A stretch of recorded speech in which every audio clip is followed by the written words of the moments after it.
बिस्मिल्लाह अल्हम्दुलिल्लाह वस्सलातु वस्सलामु अला रसूलिल्लाह रब्बि इश्रह ली सदरी व यस्सिर ली अमरी वहलुल उक़दतम मिन लिसानी यफ़क़हू क़ौली अऊज़ु बिल्लाहि मिनश शैतानिर रजीम बिस्मिल्लाहिर रहमानिर रहीम। आओ तजवीज़ सीखे आसान तरीक़े से।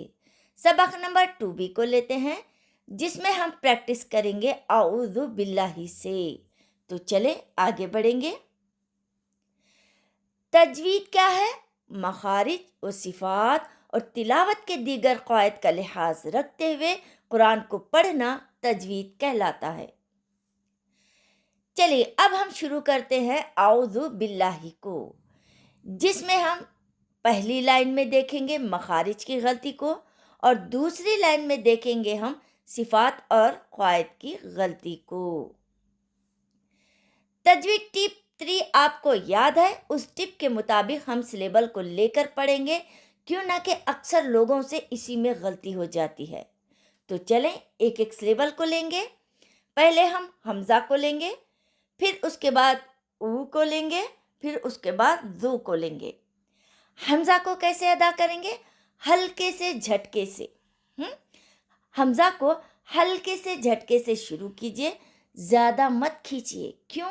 क्योंकि ज़्यादा खींचने से वो मद बन जाता है। तो इसके लिए हमज़ा को हमेशा हल्के से झटके के साथ और जल्द अदा करना है। आ आ आ आ आ आ आ।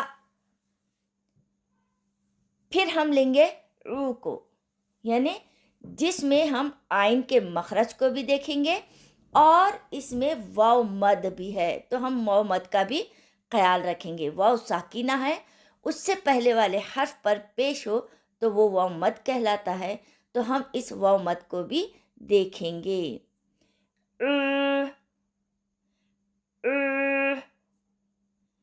उ, उ, उ।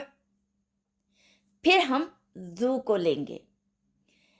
ज़बान की नोक को सामने ऊपर के दांतों की नोक से लगाएं, फिर ज़ू के मखरज को अदा करें, यानी दाल के मखरज को अदा करें। ज़ू ज़ू ज़ू ज़ू ज़ू। आ ज़ू आ ज़ू आ ज़ू आ ज़ू। याद रखें, इस तरीके से याद करने पर आपके मखरज सही अदा होंगे। तजवीद टिप नंबर 4, आवाज़ों को आहिस्ता आहिस्ता करीब लाएं। मखारिज और सिफ़ात पर कंट्रोल आने के बाद आप उनको एक साथ थोड़ा थोड़ा करते हुए एक साथ अदा कर सकते हैं। पहले आप इनको एक एक सिलेबल अलग कीजिए। आ ज़ू आ ज़ू आ ज़ू। फिर कंट्रोल आने के बाद फिर थोड़ा सा करीब लें। आ ज़ू आ ज़ू आ ज़ू। फिर हम क्या करेंगे? पूरा कंट्रोल आने के बाद एक साथ इसको अदा करेंगे। आऊज़ु आऊज़ु आऊज़ु आऊज़ु। तो समझ में आया सबको? तो चले आगे बढ़ेंगे। अब हम लेंगे बिल्लाही को। देखिए, लफ्जुल जलाला के लाम से पहले अगर ज़ेर हो तो लफ्जुल जलाला के लाम को बारीक पढ़ा जाएगा, यानी मोटा नहीं पढ़ा जाएगा। अल बिल्लाही इस तरीके से नहीं, बल्कि बिल्लाही बिल्लाही इस तरीके से पढ़ा जाएगा। समझ में आया सबको? याद रखें, लफ्ज़ अल्लाह का लाम भी हम बोल सकते हैं इसको, लेकिन बेहतर है कि हम इसको लफ्ज़ुल जलाला का लाम भी बोलें। तो चले प्रैक्टिस करेंगे।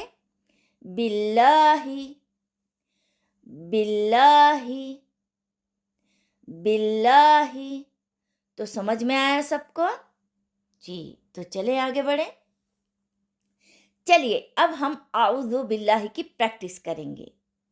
मखरज को भी देखेंगे और क़वाइद और सिफ़ात को भी देखेंगे। यहाँ पर हमज़ा को हल्के से झटके से अदा करेंगे और आइन की आवाज़ को अच्छी तरीके से ज़ाहिर करेंगे। और ज़ू को याद रखें, ज़ू को ज़ा की तरह नहीं पढ़ेंगे, बल्कि नर्म ज़ू ज़ू ज़ू, इस तरीके से ऊपर के दांतों को ज़बान की नोक लगनी चाहिए। ऊपर के दो दांतों के नीचे के किनारों को ज़बान की नोक लगनी चाहिए, ना कि हम ज़ा की तरह, सख्त ज़ा की तरह नहीं बोलेंगे उसको। ज़ू ज़ू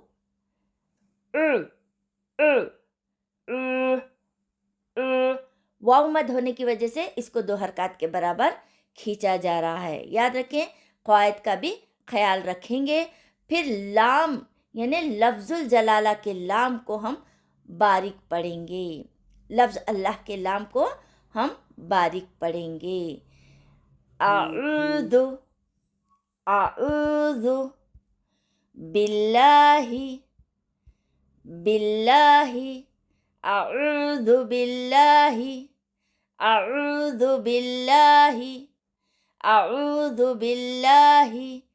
तो आज के लिए इतना ही काफ़ी है। तो इंशाअल्लाह अगले सबक में फिर मुलाकात करेंगे। तो दुआ करते हैं, रब्बी ज़िदनी इल्मा। अस्सलामु अलैकुम व रहमतुल्लाहि व बरकातुहू।